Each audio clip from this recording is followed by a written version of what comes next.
I figured it out in the 7th grade, like, oh, I gotta act this way and I gotta talk this way, and then I can be a black girl. So I got to high school because my name was Adia and it was a black girl name. And I figured out like how I needed to talk and how I didn't need to talk. Then I got to be a black girl in high school.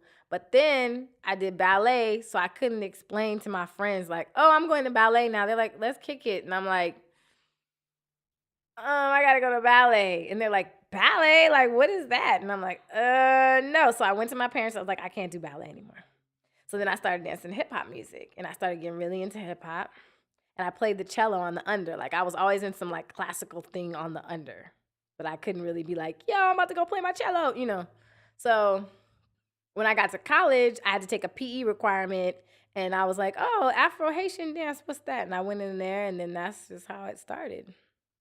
And then once I did it, I was like, I just kept doing it because I was just like, it was like drugs. I was like, what? I gotta do this every day. It helps me to be able to focus on other things. Cause like Africans, like they be doctors and then they dance. Like they don't understand this whole principle of like, oh, I'm a dancer. And they're like, what else do you do? But we're so like fractured as African Americans. Like we be like, I'm a dancer, I'm an artist. But that's just a part of African culture. Like it's not this separated thing. I straight up was like, before I have children, I want to go to Africa because I want to be able to tell my kids I went to Africa at least one time. And I got there in a major city in Africa and just lived there for 53 days with the Amu family, who was a Ghana family. And so they're patriarchal, and coming from a matrilineal single parent home, that was just a whole different way of life for me. And they were very generous to me. Like they took care of me.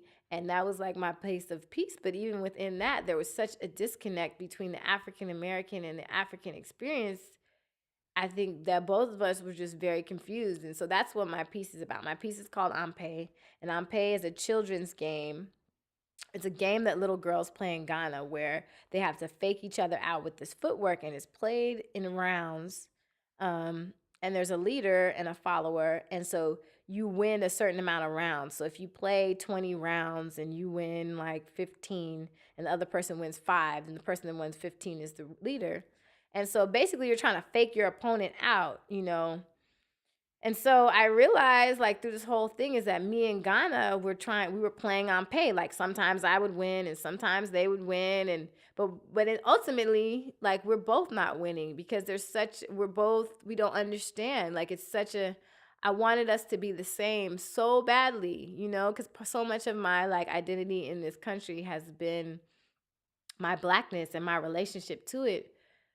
And so to go to the place where I felt like could, you know, help me fill this hole in my heart and have them like, oh no, reject me and just be like, you're not one of us and what are you? And oh my God, and like be this terrible, not terrible, but like this really kind of repulsive thing to them, it hurt me. And so I feel like the reason why I chose it because both players you have to stay within this rhythmic structure.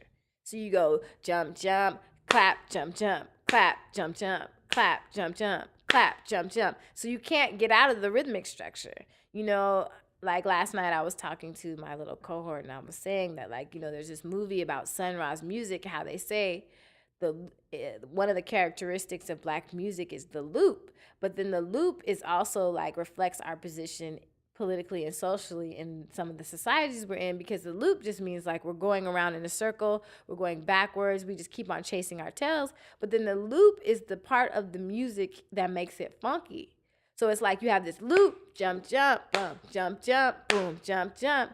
But within that loop, you have this battle. And the other thing, you know, and the other characteristic of black music is the improvisation. So the improvisation happens in the jump before you land in the position to see who won. So you have a loop, you have improvisation within the loop, and then you have this conflict. But like within all of that, my question is, how do you get free? Everywhere I went, like I'd go to buy water and they'd be like, are you a man or a woman? I stepped out and I'd go to the lessons and they would be confused. They'd be like, how do you understand how the dance and music works? And I'd be like, I'm an African, and that was never a question. If I got up and I started dancing, I got up and I started singing, they'd be like, oh, that's an African woman. And so people have always tried to give me what they thought about me as my reality. And if I would have ever paid attention to any of that, I would have never been able to achieve anything that I've achieved in my life. It just bothered me that it was like I was like in the 7th grade again. It was just like how it is. And I just thought they would, I don't know what I thought. I was the whole, like I say in my piece, the whole thing was very American of me. I went there like assuming that they would just know how I thought and felt, and they would just see the Africa in me. They'd be like, you have come home. Then, there was no, you have come home. I hear people that, have darker skin tones from me, and they say like, oh, the Africans, like, they were like, oh, we think you're from this tribe. Nobody ever said that to me. And I mean, I'm mixed, obviously, because I'm this color, but both my parents are black, like from a colony, South Carolina, that have more black folks than white folks. So in my head, I'm super duper black. You know what I'm saying? But in reality, to the world, I don't look like that. And so it's not that I'm like, oh, I don't look like that. It's just like, man, the only way my people recognize me anywhere is because of my spirit. Like I just sometimes and that's there you go. And so the piece is like a bigger piece about identity.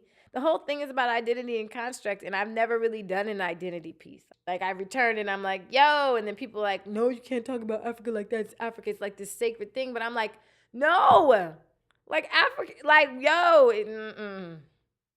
And so I feel like I can't truly just let it out because I feel like I'm being disrespectful. But like, Africa is not the spa. It is not the resort. Like, I don't know what you think. Like, even in the nicest, most beautiful, like, and I had Africa of the African American imagination for like 3 days when I went to the coast. I did. I had like the love and oh my goodness and the healing, and I'm here with the sand and the rocks and the water. And yes, my ancestors are singing to me. I'm singing to them. I had that. But even in that moment, it was like singing to the ocean and the ancestors, and then you sing the right song and like you really call them and they will come. The whole sea will rise up and start to kush, kush. It's not like I'm going to sing a song to my ancestors that are buried in the Atlantic as a result of the Middle Passage.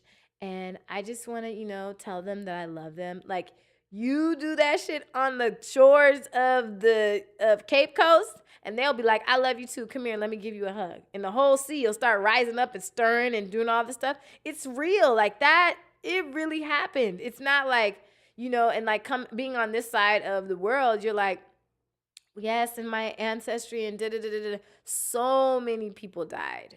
But I'm like, that shit, that Africa of the American imagination, that shit is a lie, yo. And if you go into Africa thinking like that, you could die. Like, you got to pay attention. You got to open your eyes and you got to, like, be alert in every way, like spiritually, emotionally, and physically. And you can't go there with this whole, and Africa's going to fix me, because they're trying to come here because they think America's going to fix them. And then we're trying to go there. They're trying to come here. And then in the middle, we never see each other. It's just like, we're ships passing in the night, and like we don't even know like we should be going towards each other.